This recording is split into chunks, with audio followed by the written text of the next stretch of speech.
की खबरें देख रहे हैं यहाँ पर मैं हूं आपके साथ परिधि जोशी। शुरुआत नैनीताल से आ रही बड़ी खबर के साथ करेंगे, जहां देहरादून में दो नदियों में भारी मशीनों से खनन पर रोक लगा दी गई है।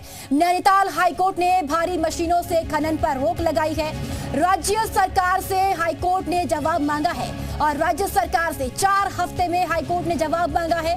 हाईकोर्ट में दायर जनहित याचिका में कहा गया है कि राज्य सरकार ने देहरादून के डोईवाला क्षेत्र में बहने वाली सुसवा और एक अन्य नदी में खनन कार्य करने के लिए भारी मशीनों की अनुमति दी है और भारी मशीनों से हो रहे खनन से नदी का जलस्तर नीचे बैठ गया है। सरकार ने हाईकोर्ट से कहा कि बरसात के दौरान नदी में भारी मात्रा में सिल्ट और बड़े बोल्डर आते हैं, जिनको हटाने के लिए मैन पावर की जगह मशीनों की जरूरत पड़ती है।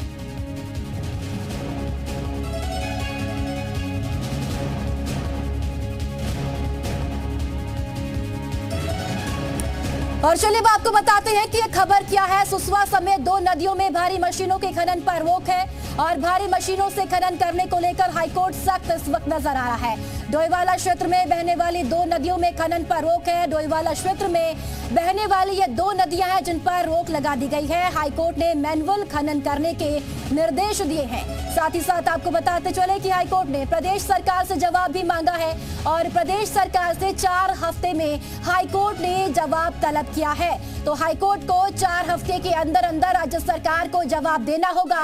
बड़ी खबर है नैनीताल से आपको बताते चले, जहां हाईकोर्ट ने राज्य सरकार से जवाब मांगा है। और इसी खबर पर ज्यादा जानकारी के लिए देहरादून से जी मीडिया संवाददाता रामानुज हमारे साथ जुड़ चुकी हैं। रामानुज, नैनीताल हाईकोर्ट की ओर से बड़ा आदेश दिया गया है राज्य सरकार को, 4 हफ्ते में जवाब मांगा गया है खनन को लेकर।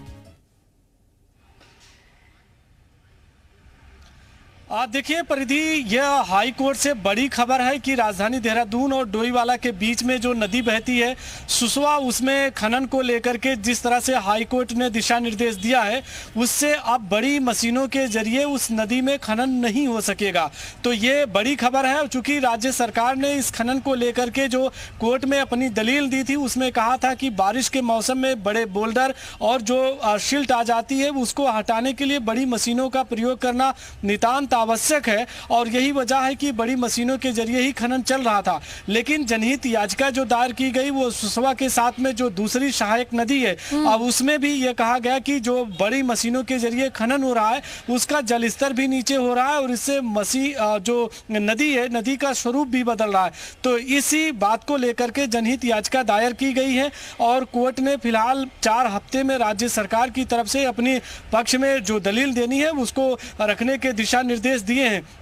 लेकिन 2 महत्वपूर्ण बात है। चूंकि राज्य सरकार की जो दलील थी वो इसी बात को लेकर के थी कि बड़े बोल्डर और सिल्ट आने की वजह से नदी का स्वरूप बदल जाता है और जगह जगह कटान होती, स्थानीय लोगों को उससे दिक्कतें होती हैं और यही वजह है कि सरकार बड़ी मशीनों के जरिए खनन कराने का दिशा निर्देश दिया था। लेकिन अब हाई कोर्ट का जो आदेश आया है उसके बाद बड़ी मशीनों के जरिए फिलहाल खनन नहीं होगा। और सुसवा जो नदी है वो एक बहुत बड़ी ड्रेनेज का काम करती है शहरी क्षेत्रों में, विकास ऋषिकेश और देहरादून के लिए। तो ऐसे में अब देखना इसी बात का होगा कि सरकार जब 4 हफ्ते में अपना जवाब दाखिल करेगी तो किन बिंदुओं को रखती है। लेकिन फिलहाल बड़ी मशीन के जरिए दोनों नदियों में खनन को लेकर के रोक लगा दी गई है। चलिए ठीक है रामानुज, आप हमारे साथ बने रहिएगा, आगे भी आपसे जानकारी लेंगे। तो हाईकोर्ट की तरफ से ये बड़ा आदेश राज्य सरकार को दिया गया है। भारी मशीनों से खनन अब सुसवा नदी में नहीं होगा। साथ ही साथ आपको बताते चले कि ये 2 ऐसी नदियां हैं जहां पर खनन में रोक लगा दी गई है।